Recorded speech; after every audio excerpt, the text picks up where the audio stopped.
Dia bukan soal nak menyelamatkan kluster mahkamah. Kalau kita nak cerita soal tentang menyelamatkan kluster mahkamah, kita tengok Datuk Najib dah duduk dalam penjara dah. Datuk Zahid ni on the way. Ini saya punya kepercayaan lah. Orang nak cakap apa, orang punya masalah.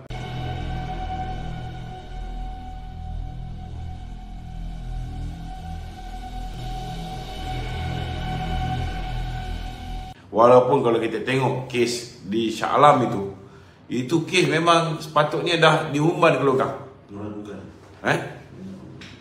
Sebab bila pendedahan tentang Muhyiddin pun terima, lepas tu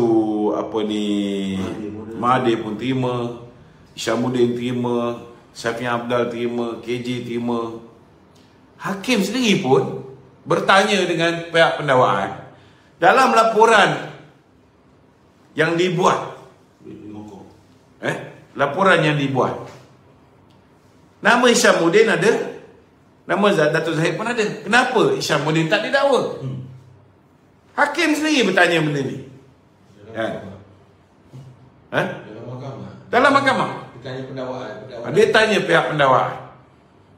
Jadi benda-benda macam ni yang akan bagi saya lah, there is something wrong somewhere. Nak tutup bangkai gajah ni memang payah. Memang payah. Mereka buatlah macam mana sekalipun, walaupun mereka ada Bar Council Pakatan Harapan bersama mereka, tapi kita pun dah tahu dah Bar Council ni memang Pakatan Harapan. Mereka selindung macam mana pun kita tahu they are pro Pakatan Harapan. Tak pernah dalam dunia satu badan yang sepatutnya bebas menunjukkan dengan terang-terang bahawa mereka ini nak melindungi hakim yang makan rasuah. Sepatutnya kita lihat Bar Council, mereka akan minta SPRM siasat segera Nazlan supaya Nazlan dapat dibersihkan. Tetapi sebaliknya mereka membantah siasatan ke atas Nazlan. Sedangkan dalam Malaysia ni, ke bawah duli Sultan dan Raja-Raja Melayu pun, Agung pun boleh didakwa di Mahkamah Khas. What is so special about Nazlan? Nazlan hanya seorang hakim, seorang penjawat awam. Memang di bawah jurisdiction ataupun di bawah bidang kuasa SPRM untuk menyiasat mana-mana penjawat awam bila mereka terlibat dengan rasuah dan penyalahgunaan kuasa. Dan apatah lagi bila mana Nazlan gagal untuk mengisytiharkan bahawa beliau ada konflik of interest. Beliau pernah terlibat dalam penubuhan asasi internasional. Dia tak boleh lagi. Tetapi begitu kecutnya jurucakap Pakatan Harapan ini, mereka cukup takut kalau Nazlan didakwa, kerana mereka tahu kalau Nazlan didakwa, pendakwaan ke atas Datuk Seri Najib ini pertama sekali kena dihentikan. Proses mahkamah ke atas Datuk Seri Najib ini perlu dihentikan sehingga kes Nazlan selesai. Dan bila kes Nazlan selesai, belum tentu Nazlan didapati bersalah. Sepatutnya tak perlu bimbang. Jabatan Peguam Negara pun lantikan Muhyiddin, Ketua Hakim Negara pun lantikan Tun Dr. Mahathir. Sepatutnya mereka tak perlu bimbang kalau ada siasatan ke atas Nazlan. Malah kalau ada pendakwaan ke atas Nazlan pun, mereka tahu macam mana nak buat supaya Nazlan dibebaskan. Sepatutnya tak perlu bimbang. Tetapi kalau Nazlan didakwa, Nazlan disiasat, sebelum tu hakim Nazlan ni sudah pastilah kes Datuk Seri Najib ni tidak boleh diteruskan. Maka usaha untuk memenjarakan Datuk Seri Najib supaya Datuk Seri Najib tidak memainkan peranan dalam membantu Barisan Nasional memenangi pilihan raya tidak dapat diteruskan. Jadi mereka perlu penjarakan segera. Itu sebab kita nampak benda ni lebih kepada agenda politik pihak tertentu berbanding dengan pembicaraan yang adil. Kerana orang yang sepatutnya didakwa tidak didakwa. The main culprit sampai sekarang ini amat menyedihkan. Kerajaan Mahathir dan Muhyiddin bersetuju dengan settlement yang dibuat oleh Jolo dengan DOJ. Malah peguam kepada Jolo meminta supaya pasport Jolo dipulangkan, supaya Jolo boleh bebas pergi ke negara-negara lain. Dan mereka minta supaya nama Jolo dikeluarkan daripada senarai Red Alert Interpol. Dan kita bernasib baik kita ada Ketua Pengarah SPRM yang tegas, tidak bersetuju dengan perkara ini dan menyatakannya kepada Peguam Negara. Ini tahu lah kedudukan Jolo di mana sekarang kan? Saya yakin Badan Intelijen Malaysia antara yang terbaik di dunia. Boleh bawa balik lah Malaysia. Lebih daripada boleh buat balik. Jangan underestimate kita punya Badan Intelijen dan pasukan polis di Raja Malaysia. They know how to do their job. Dia tak ada macam tukar ini. Itu ambil baru dia tukar ini. Cuma ialah bila seorang yang dah dipencenkan dah 2 tahun tanam sayur diangkat oleh Mahathir menjadi Ketua Polis Negara, rosak nama baik pasukan polis di Raja Malaysia.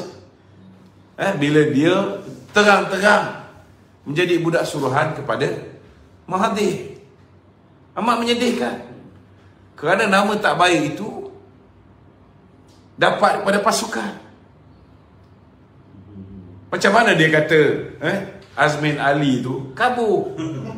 Tapi sah video tu kan. Kalau kita lihat bila dia cari isteri pun pandai pula dia cari isteri yang comel. Maknanya mata dia tidak kabur. Betul tak? Kita harap dia bawa balik Jolo, dia bawa balik jodoh. Itu masalah juga. Okey tu. Okey, apakah pandangan Datuk tentang kesediaan UMNO dan Barisan Nasional ni bertanding solo pada hari 15 ni, dan Datuk rasa itu adakah pandangan jauh seorang presiden dengan dan urusan MKT ni pandangan jauh lah untuk apa masa depan UMNO? Terus terang saya katakan bukan tak baik kalau kita bekerjasama dengan PAS. Memang baik. Saya tak nafikan kalau pilihan raya itu berlaku pada bulan Februari 2020. Itulah. Sebelum Muhyiddin diangkat menjadi Perdana Menteri. Saya yakin kita boleh menang 2/3. UMNO dan PAS bersama dengan rakan-rakan BN kita boleh menang 2/3. Tetapi disebabkan pengkhianatan-pengkhianatan yang berlaku selepas itu. Ini menyebabkan bahawa kita kena pastikan bahawa kerajaan yang dibentuk selepas pilihan raya umum ke-15 adalah kerajaan yang benar-benar boleh menjaga kepentingan rakyat. Itu sebab kita tidak boleh berkompromi untuk membentuk kerajaan campuran lagi. Sebab kita dah bagi peluang. Kita dah bagi peluang kepada Bersatu. Kita maafkan pengkhianatan yang dibuat oleh Muhyiddin.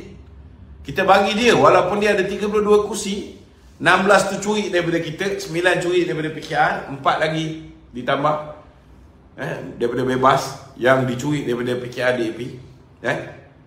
Tetapi hakikat dia, kita bagi dia jadi Perdana Menteri lepas kita maafkan dia. Tapi apa dia buat pada kita? Dia tikam kita balik, dia bully kita, dia tahan duit kita, dia nak penjarakan bekas presiden kita dan presiden kita dan pemimpin kita. Mereka mainkan kita. Mereka tidak berkata benar. Janji-janji yang mereka buat untuk memberikan keadilan kepada kita tidak diberikan. Kabinet yang diberikan kepada kita, kedudukan yang bak kata orang tu Kementerian Cik Ayam, jumlah tak proportionate berbanding dengan jumlah ahli parlimen kita 42 orang. Jadi banyak, terlalu banyak. Di Sabah mereka tikam kita dengan bekerjasama dengan musuh kita, dan meletakkan calon-calon bebas. Lipas macam tak faham macam ni. Dia macam ni lah. Bagi saya, tutuplah buku kerjasama dengan Bersatu ke, dengan PAS ke, sementara waktu. Kalau tak nak permanent pun, sehingga pilihan raya umum ke-15, kita dengar apa yang telah diputuskan oleh Presiden dan juga MKT, BN will go solo. So, kita pegang benda ni. BN will go solo. Kalau tak nak melihat kerajaan tidak stabil selepas pilihan raya umum ke-15, pastikan anda jangan bazirkan undi anda ke mana-mana parti politik kecuali Barisan Nasional. Kerana kalau ada lagi undi berbelah bagi, Kalau ada lagi orang nak undi BN tapi dia kata, oh lebih baik kita letaklah beberapa kerat daripada Pakatan Harapan ni duduk dalam kerajaan untuk check and balance. Atau kita letak beberapa kerat daripada Perikatan Nasional untuk duduk dalam kerajaan, dalam parlimen supaya ada check and balance. Kalau ada ramai orang perangai macam ni, last kali tidak ada satu pun parti politik yang boleh membentuk kerajaan. Dan akhirnya mereka akan membentuk kerajaan secara kerjasama dengan musuh-musuh mereka. Dan ianya akan balik back to square one. Seperti mana sekarang. Pakatan musuh-musuh politik berpakat, tidur satu bantal, mimpi lain-lain. Yang itu yang akan menyebabkan kerajaan sekejap-sekejap tukar sana, tukar sini. Nanti pintu belakang jadi lagi, pintu depan, pintu tepi, pintu, semua jenis pintu akan terbuka selepas ni.